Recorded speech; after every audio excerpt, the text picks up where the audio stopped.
I'm Peter Bassett, Astronomy Roadshow Mobile Planetarium. So we could talk about satellite photography. As these things pass overhead, you can easily take a photograph of them, record a streak as it goes across the night sky. To do that, it's quite easy. Set a camera up, a PC, proper camera, and you set it up on a tripod because you can't touch it while it's taking exposure, or it'll simply blur the image. And anyway, you manually set it for infinity setting. Again, use your manual for this. Set it also for 1600 ISO, which is sensitivity of the chip. That's quite important too.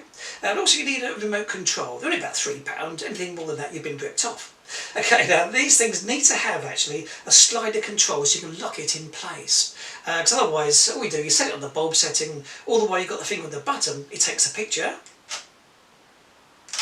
Release the button and the picture finishes, but it does tie up a hand, as it were, with this exposure. So to be lazy and so you can do other things at the same time, you need to lock it instead. So you push the finger with the button and slide the controller up, like that. Let it go, stay unlocked, and the exposure's been taken all the time. Anyway, the satellite then passes overhead and it records a nice streak across the night sky, and then you finish the exposure just by doing exactly the reverse. Slide the button down and let go. There you go. And anyway, here's some examples of these.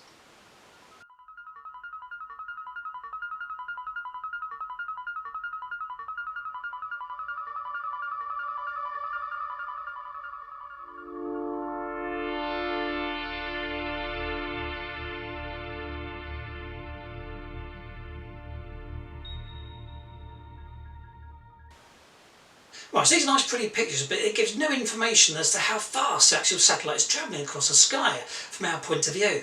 To do that, we need a technique called the black hat trick, okay? So what you do, you get a piece of cloth, as long as it's dark on one side, darkish, and you put it over the lens like that. And you'll wait the satellite coming over, and you can predict these things. Just use satellitespotting.com, it helps you out. And as the satellite begins to come overhead, when it's about 20 degrees up, 25 degrees up from the horizon, you begin your exposure. Okay, you lock it in place, let go of that, don't need that now. And what you do, you reveal the camera lens for about 4 seconds or so, like this. 1, 2, 3, 4, cover it back up. Right, count again. 1, 2, 3, 4. 1, 2, 3, 4. 1, 2, 3, 4.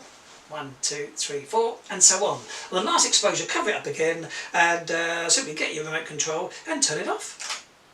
Right, the result should be a series of dashes across the sky of the satellite, and of course each dash represents 4 or 5 seconds, depending on what you choose.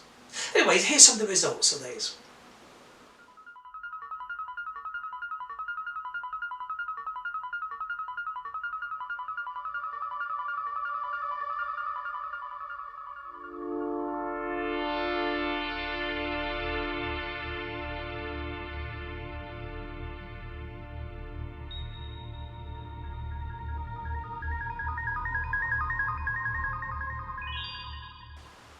Of course, as you saw there, some of those dashes are shorter the lower the satellite is, and as it passes overhead, the dashes get longer. Simply because the apparent velocity is increasing. It's just like an aircraft, really. If an aircraft is far away, it seems to be travelling quite slowly. As it gets close to you, it seems to travel faster. It's exactly the same phenomena. And anyway, the satellites, of course, display exactly the same thing. Anyway, so it makes your photographs more interesting if you wish. If you want to know more about this kind of techniques, there's a book out on, in fact there's 3 versions of this one, called Satellite Spotting and Operations Handbook. That's one of them. And anyway, they're all obtained through outerspacebooks.com if you're interested. And they're all by a person called Peter Bassett. Oh, that's me, sorry about that. Okay, anyway, so it gives you an idea of techniques of photography, some of the phenomena to look out for, fading into the Earth's shadow, all that kind of thing, spinning satellites, docking sequences and so on. And it does give some idea of how to record these things in real time. Anyway, so good luck with that, and hope you have a good time photographing some satellites. Thanks for your attention.